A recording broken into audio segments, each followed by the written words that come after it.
밀알 하나가 땅에 떨어져 죽지 않으면 한 알 그대로 남고 죽으면 많은 열매를 맺는다. 바오로 사도의 말씀입니다. 형제 여러분, 적게 뿌리는 이는 적게 거두어 드리고 많이 뿌리는 이는 많이 거두어 드립니다.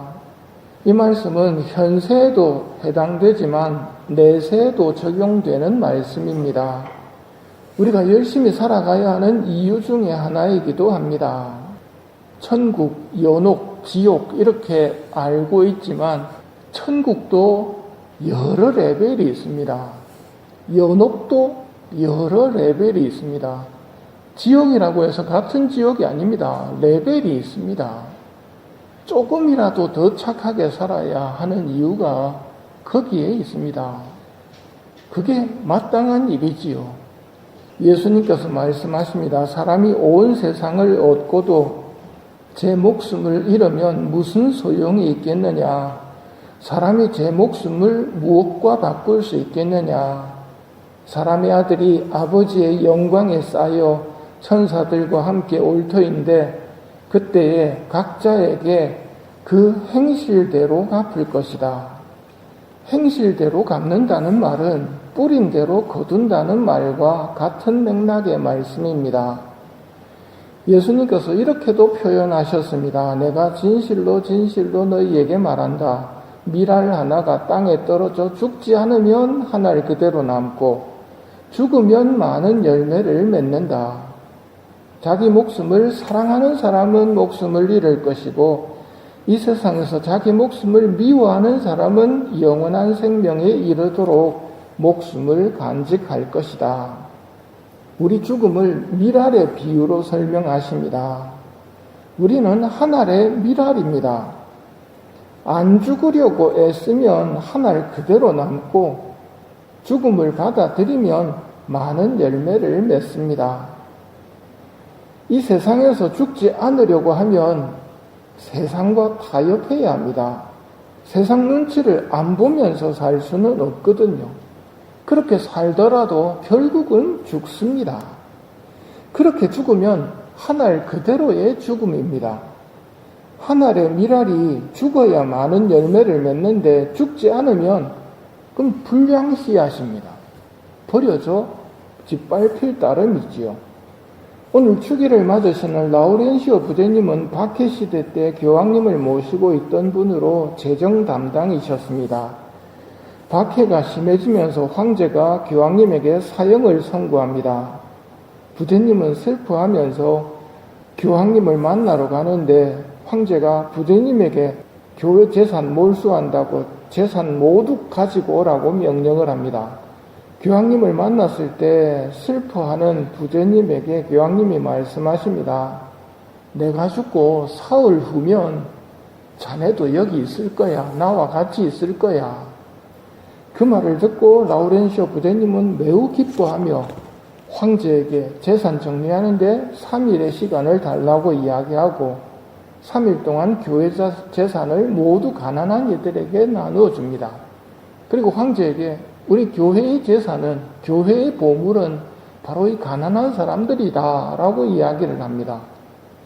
화가 난 황제는 석쇠에 태워 죽이라고 명령을 내립니다.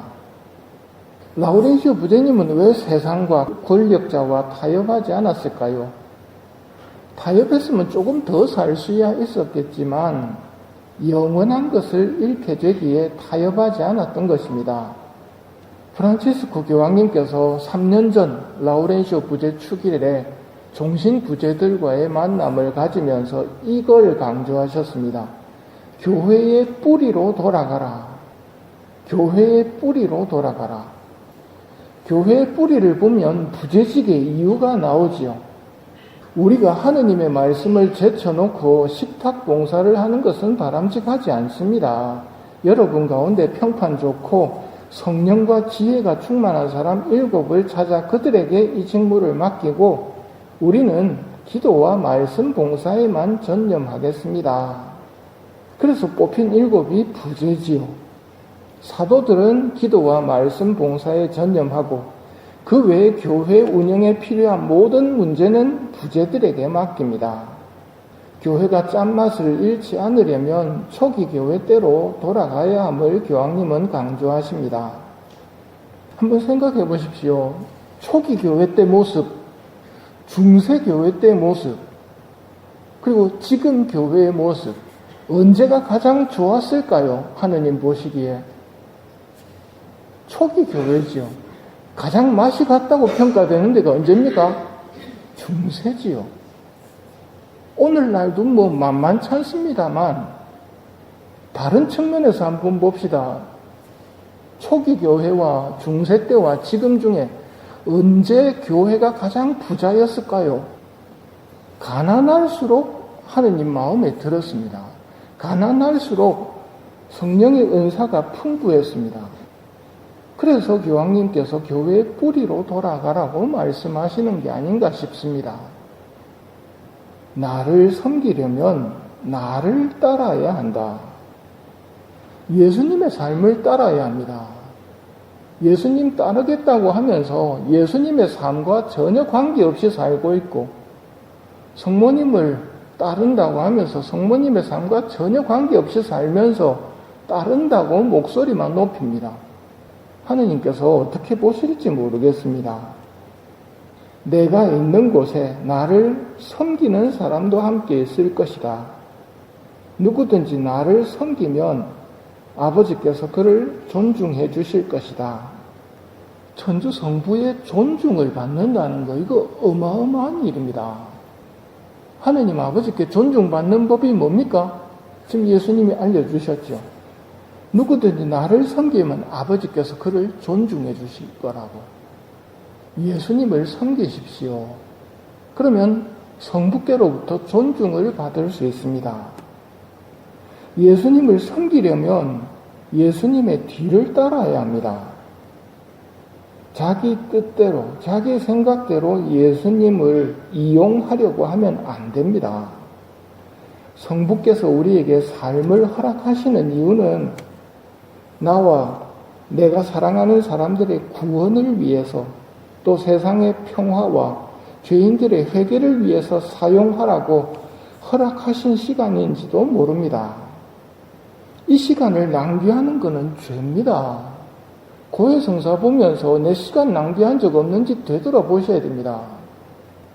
나와 내가 사랑하는 사람들, 세상의 평화와 죄인들의 회개를 위해서 나에게 시간을 주고 계시다는 것.